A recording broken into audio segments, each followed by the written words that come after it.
Bloomberg's charity donates $64 million to war on coal. Washington, Reuters. Former New York Mayor Michael Bloomberg's charity gave another $64 million to a campaign that aims to slash the number of U.S. coal-fired plants by two-thirds by 2020, he said on Wednesday. Bloomberg Philanthropies made the donation to the Beyond Coal campaign run by nonprofit Sierra Club, and other organizations fighting the burning of coal. Including this latest donation, the charity has given $110 million to Beyond Coal since 2011.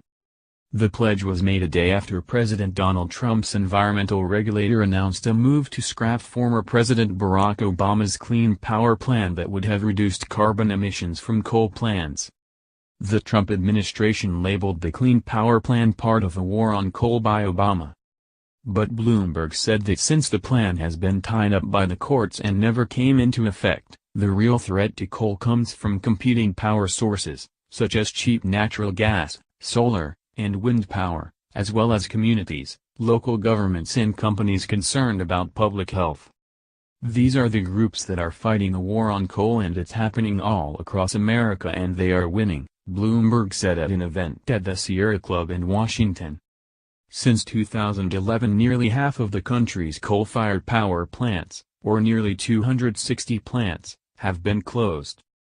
Beyond Coal wants to push communities to fight coal plants which emit carbon and particulates blamed for lung and heart problems.